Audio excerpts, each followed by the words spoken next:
The Time Machine won an Oscar for effects that still hold up 60 years later. But its story is full of secrets fans rarely hear. Did you know George Pal shot a beautiful lost sequence set in the dying far future, then cut it? Or that the film's iconic machine vanished, only to be found years later in a thrift store? 14 facts, starting with the footage you never saw. 14. The lost sequence. The Time Machine had an entire sequence, filmed and then removed, that George Pal mourned for the rest of his life. In H.G. Wells's novel, the time traveler ventures far beyond the Alloy and Morlocks to the dying Earth of the distant future. A desolate beach beneath a swollen, dying sun, where the last life on the planet is giant, crab-like creatures. Pal shot a version of this and cut it because it didn't fit the plot's momentum. His description of the lost footage is heartbreaking. Pal recalled, "A great sequence where George and Weena go in there where the crabs are and the ocean is flat and doesn't move anymore and the sun is hot all the time."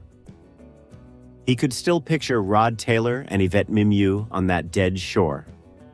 It's one of cinema's great lost scenes, a genuinely poetic vision of the end of the world, filmed, then left on the cutting room floor forever. 13.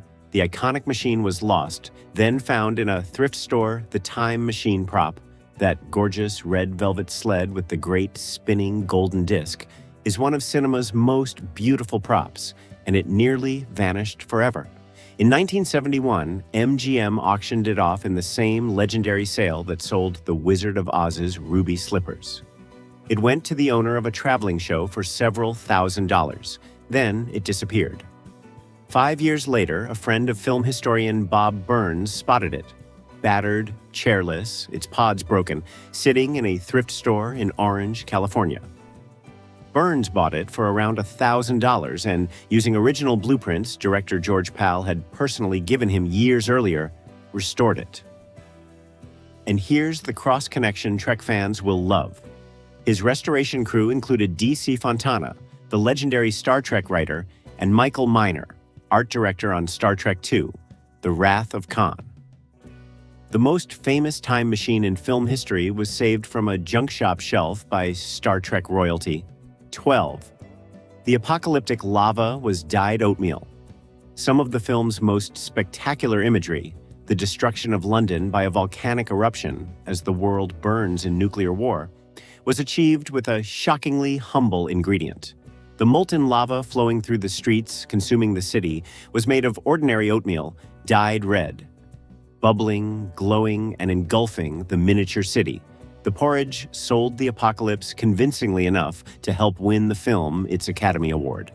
It's a perfect emblem of the resourceful, handcrafted ingenuity behind the film's Oscar-winning effects.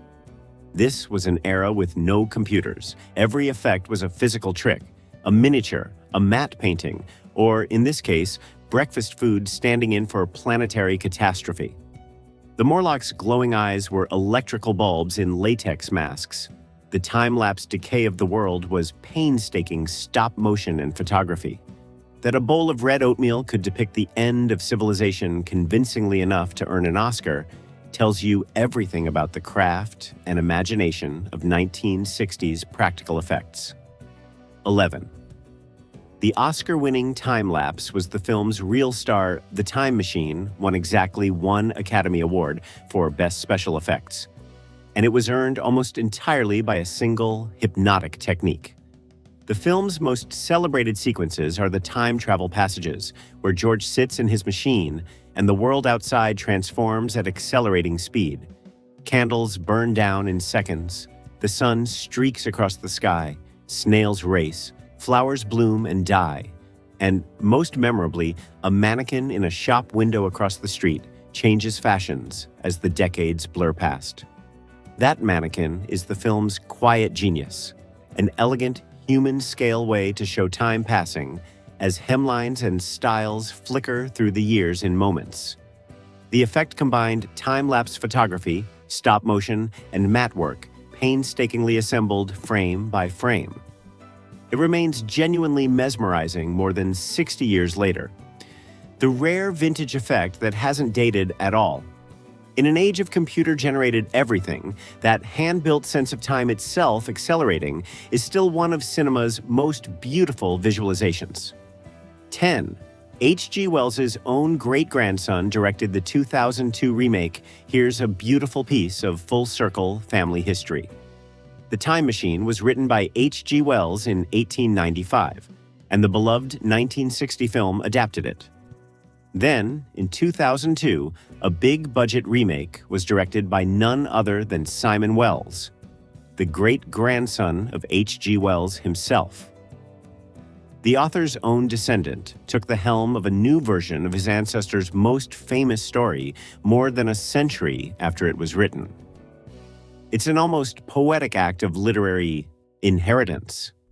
A family's most enduring creation passed down 4 generations, from the novelist to the filmmaker who shared his blood and name. Simon Wells, an accomplished animation director, brought the tale into the modern effects era. The remake had a troubled production and mixed reception, but the symbolism is undeniable. The great-grandson of the man who imagined time travel got to send a new time traveler into the future. Few adaptations can claim such a direct generational connection to their original author. 9. George Pal planned a sequel and completed it 33 years later. Sort of George Pal desperately wanted to make a sequel to The Time Machine, sending George back through time. But he died in 1980 before it could happen. And yet, in a genuinely touching way, the sequel eventually got made.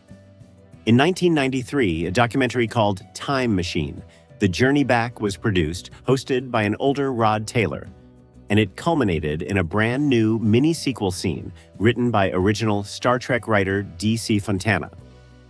In that scene, an aged but still vigorous George returns in his time machine to his Victorian laboratory and reunites with his old friend Philby, played by Alan Young, reprising his role 32 years later. Even Whit Bissell returned. It's a genuinely moving coda. The surviving cast, decades on, giving their characters a final, tender chapter using the very prop rescued from a thrift store. George Pal never got his sequel, but his stars, his writer, and his restored machine delivered one in his honor. 8. The Morlocks were played by real professional wrestlers. The Morlocks, those hulking, blue-skinned subterranean cannibals, needed to be genuinely physically imposing, and the production found its monsters in a very specific place: the wrestling ring. Many of the actors playing the Morlocks were real professional wrestlers, cast for their size, muscle, and menacing physicality. When George battles the creatures in their cavernous underworld, he's grappling with trained, powerful athletes, which is a large part of why those fight scenes carry real weight and threat. The creature's unforgettable look came from MGM makeup legend William Tuttle, who gave them glowing electric eyes embedded in grotesque latex masks and green-blue skin. Tuttle was a giant of his craft. He'd worked on The Wizard of Oz and would later receive an honorary Academy Award. The combination of Tuttle's nightmarish design and real wrestler's brawn made the Morlocks genuinely frightening for 1960 audiences. They weren't just men in suits. They were powerhouses in monster makeup, and it shows in every blow. Quick pause in the fourth dimension. If this deep dive is earning it, hit like and subscribe, because we journey back to a classic every week. Now, forward through time, starting with the film's chillingly specific prediction. 7. It predicted a 1966 nuclear war. With atomic satellites, The Time Machine transformed Wells's Victorian social commentary into a Cold War nightmare, and its vision of the near future is startlingly specific. As George travels forward, he stops in 1917 and 1940 to find the world wars raging, then halts in 1966, where he witnesses London consumed by a catastrophic nuclear holocaust. In the film's chilling depiction, the bombs are dropped by atomic satellites, and the ensuing detonations trigger the volcanic destruction that ends civilization. For a 1960 audience living under the constant shadow of nuclear annihilation, this was potent, terrifying stuff. a vision of the apocalypse arriving in just 6 years. The film reimagined Wells's socialist critique of class division as a direct anti-war parable. The Eloi and Morlocks are what humanity degenerates into after nuclear war drives survivors underground. The satellite-delivered bombs were prescient too, anticipating real Cold War fears about weapons in orbit. The Time Machine wasn't just entertainment. It was a genuine warning wrapped in Victorian adventure. 6. Rod Taylor became a huge star right after. In Hitchcock's The Birds, The Time Machine was Rod Taylor's first leading role in a major feature film, and it launched him. The Australian actor, chosen by George Pal specifically for his athletic, idealistic, two-fisted energy over the older British actors like David Niven originally considered, proved he could carry a picture, and he parlayed it into rapid stardom. Just a year after The Time Machine, Taylor lent his voice to Pongo, the heroic father dog, in Disney's animated classic 101 Dalmatians. Then, in 1963, he reached a career peak starring opposite Tippi Hedren in Alfred Hitchcock's horror masterpiece, The Birds. So the earnest inventor who battled Morlocks quickly became a Disney hero and a Hitchcock leading man. Taylor's grounded, likable, square-jawed presence anchored The Time Machine's fantastical story in something believable and human. And Hollywood took notice immediately. The little space and time adventure was the springboard for one of the era's reliable leading men. 5. The talking rings were voiced by a Disney legend. When George reaches the far future, he discovers the talking rings, mysterious disc-like objects that, when spun, play back recorded voices explaining how civilization fell, describing a devastating war between East and West that raged for over 3 centuries. The haunting voice emanating from those rings belongs to Paul Frees, one of the most prolific and beloved voice actors in history, though he went uncredited here. Longtime viewers of this channel will recognize the name. Paul Frees was the alien voice in Earth versus the Flying Saucers, and most famously, the ghost host of Disneyland's Haunted Mansion. His rich, resonant tones lent gravity to the talking ring's grim history lesson. It's a small role, but a perfect one. Frees could make any exposition sound momentous. The device itself was a clever bit of futurism, an audio recording that survives millennia, delivering the last testament of a dead civilization. And the voice of that dead world was the same man who'd later welcome families to a haunted house. 4. The machine's design was inspired by a childhood sleigh. The Time Machine itself, consistently ranked among the greatest props in cinema history, has a surprisingly personal origin. Rather than a cold, mechanical contraption, George Pal envisioned something elegant and antique, and he drew directly on his own childhood memories. Pal, born in Hungary, based the machine's sled-like shape on the horse-drawn winter sleighs he remembered from the snowy sleigh rides of his youth. That nostalgic, romantic form is why the machine feels less like a gadget and more like a magical chariot. MGM art director William Ferrari executed the design, a plush seat with a great spinning vertical disc behind it. And the result was pure Victorian elegance, all brass, velvet, and crystal. It perfectly suits the film's tone, warm, adventurous, and human rather than clinical. That the iconic machine was inspired by a child's memory of gliding through the snow gives it an unexpected emotional core. Pal didn't design a vehicle. He designed a memory that travels through time. 3. It softened Wells's dark politics into a hopeful adventure. H.G. Wells's original 1895 novel is a bleak, pessimistic work of social criticism, a warning that the class divide between rich and poor would, over vast time, split humanity into 2 degenerate species, the useless, pampered Eloi and the brutal, laboring Morlocks. It's a grim indictment of Victorian capitalism, ending in cosmic despair on that dying beach. George Pal's film keeps the structure, but fundamentally changes the spirit. Pal's version reframes the story as an anti-war parable and, crucially, gives it hope. His George doesn't just observe the future passively. He's a proactive, heroic figure who fights the Morlocks, liberates the Eloi, and inspires them to rebuild civilization. The film ends on optimism. George returns to the future with 3 books to help the Eloi start again. It transformed Wells's fatalistic vision into an uplifting adventure about human agency and renewal. A very 1960 American answer to a very Victorian British despair. Same story, opposite soul. 2. The 3 books mystery is a deliberate, unanswerable puzzle. The Time Machine ends on one of cinema's most charming open questions. After telling his friends his story, George slips away again in his machine. But first, he takes 3 books from his shelf, presumably to help the Eloi rebuild their lost civilization. And the film pointedly never reveals which 3 books he chose. His housekeeper and Philby are left wondering, and so are we.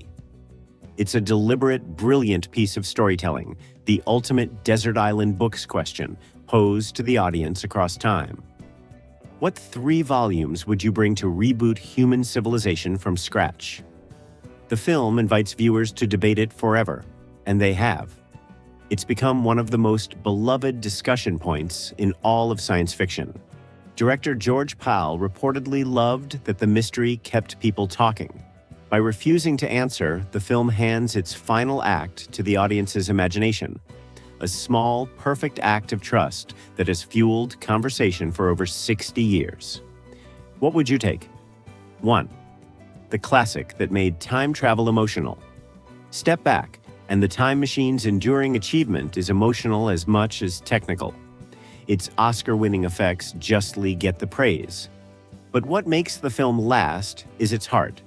It took a cerebral Victorian thought experiment and turned it into a warm, thrilling, genuinely moving adventure about love, loss, and hope across the vastness of time. The romance between George and Weena, a man and a woman separated by 800,000 years, gives the science fiction a beating human core. It set the template for countless time travel stories to follow, proving the genre could be about feeling, not just physics.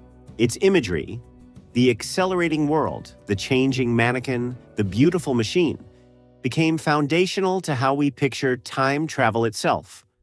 More than 60 years on, it remains a benchmark, a film that made the 4th dimension feel not cold and abstract, but wondrous, romantic, and achingly human. George Pal didn't just adapt Wells, he gave time travel a soul. Those were 14 facts most fans have never heard about the Time Machine. Which one got you? The lost far future sequence, or the machine found in a thrift store? And what 3 books would you take? Debate it in the comments. If this earned it, hit like, subscribe, and send it to the friend who still loves a good time travel story. Until next time, we have all the time in the world.